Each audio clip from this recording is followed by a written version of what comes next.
Hello बच्चों। नमस्कार बच्चों। आइए देखिए आज हम क्या पढ़ाएंगे। आज पढ़ाएंगे बच्चों, यह एक 5 क्लास की हिंदी कहानी है। कहानी का नाम है बच्चों, देखिए मेरी शिक्षा। मेरी शिक्षा। हाँ, 5वें या 6ठे बरस में मेरा अक्षरारंभ कराया गया था। उस समय की प्रचलित प्रथा के अनुसार अक्षरारंभ मौलवी साहब ने बिस्मिल्लाह के साथ कराया था। जिस दिन अक्षरारंभ हुआ, मौलवी साहब आए, मिठाई बाँटी गई। हम 3 विद्यार्थी उनके सुपुर्द किए गए। एक मैं और दूसरे 2 अपने कुटुंब के ही चचेरे भाई। यमुना प्रसाद जी सबसे बड़े थे, वे हमारे लीडर थे। वे तमाम खेल और लड़कपन की शैतानी में आगे रहा करते थे।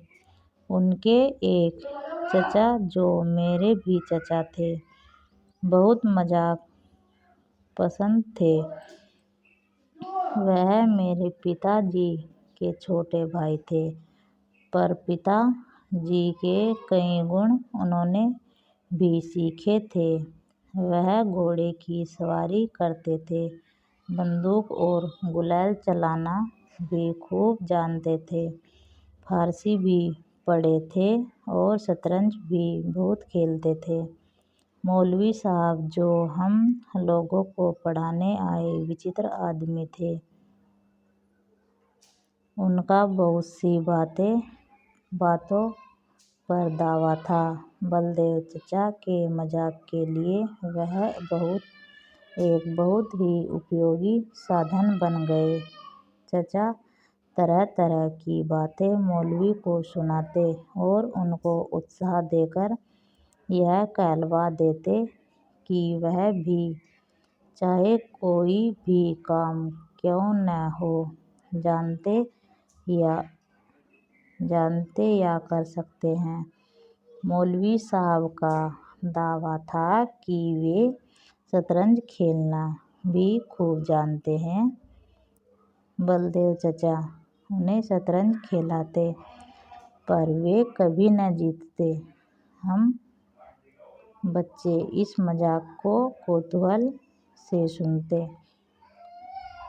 इस प्रकार के मजाकों के बीच हम फारसी पढ़ते रहे। कुछ महीने बाद मौलवी साहब चले गए। दूसरे मौलवी साहब बुलाए गए। वे बहुत गंभीर थे और अच्छा पढ़ाते भी थे। हफ्ते में 5.5 दिन फारसी पढ़ाते थे। बृहस्पतिवार की दोपहर के बाद और शुक्रवार की दोपहर तक फारसी से छुट्टी रहती थी। तब गिनती सिखाते थे। खेलने कूदने के लिए भी समय दिया जाता था। हम लोग खूब सवेरे उठकर मौलवी साहब के पास जाते थे। वे एक कोठरी में रहा करते थे। सामने आंगन में तख्तपोश पर बैठकर हम पढ़ा करते थे। सवेरे आकर पहले का पढ़ा हुआ पाठ दोहराया जाता। जो जितना जल्दी याद कर लेता, उसको उतना ही जल्द नया सबक पढ़ा दिया जाता था। तब तक सूर्योदय हो जाता। हम अपना मुँह हाथ धो लेते और माँ के पास कुछ खाने के लिए पहुँच जाते।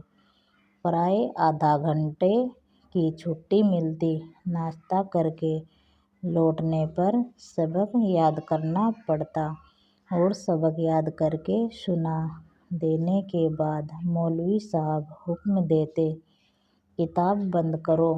किताब बंद करके तख्ती निकालनी होती। तख्ती भर जाती तो उसे धोना पड़ता। इस क्रिया में भी कुछ समय खेलने को मिलता। दोपहर को नहाने और खाने के लिए 1 या 1.5 घंटे की छुट्टी मिलती और खाकर फिर उसी तख्तपोश पर सोना पड़ता। मौलवी साहब चारपाई पर सोते। दोपहर के बाद दूसरा सबक मिलता और उसको याद करके सुनाने पर ही खेलने की छुट्टी मिलती। शाम को जल्द नींद आती। डर रहता कि मौलवी साहब हमें पलक झपकते देख ना ले, नहीं तो मार पड़ती। जल्दी छुट्टी के 2 उपाय थे। खेल कूद में जमना भाई लीडर थे। जल्दी छुट्टी पाने के लिए भी उपाय वही करते। पढ़ने के लिए तेल का दिया जलाया जाता था। जमना भाई रेत की छोटी पोटली बना लेते और छिपाकर उसे दिए में रख देते। वह शीघ्र ही तेल सोख लेती और दिया जल्द बुझने पर आ जाता। मौलवी साहब दाई पर गुस्सा होते कि तेल कम क्यों डाला, और वे मजबूर होकर किताब बंद करने का हुक्म दे देते और जो कुछ फारसी का ज्ञान हुआ उन्हीं मौलवी साहब ने दिया। हम सब भी उनको प्यार करने लगे थे। जब घर छोड़कर छपरा अंग्रेजी पढ़ने के लिए जाना पड़ा तो मौलवी साहब को और हम लोगों को भी बहुत दुख हुआ। देखिए बच्चों, इस कहानी का नाम है मेरी शिक्षा, यानी कि ये पढ़ाई के ऊपर कहानी दी हुई है। कुछ बच्चे हैं वह मौलवी साहब के पास पढ़ने जाते हैं। देखिए बच्चों, ये कहानी किसने लिखी है? डॉक्टर राजेंद्र प्रसाद ने लिखी है आत्मकथा से। देखिए यहाँ पर दिया है डॉक्टर राजेंद्र प्रसाद का जन्म सन 1884 में हुआ था। ये स्वतंत्र भारत के प्रथम राष्ट्रपति थे। इन्होंने स्वतंत्रता आंदोलन में बढ़ चढ़कर भाग लिया। ये कुशल वक्ता, प्रशासक एवं साहित्य अनुरागी थे। इनकी मृत्यु सन 1963 में हुई थी।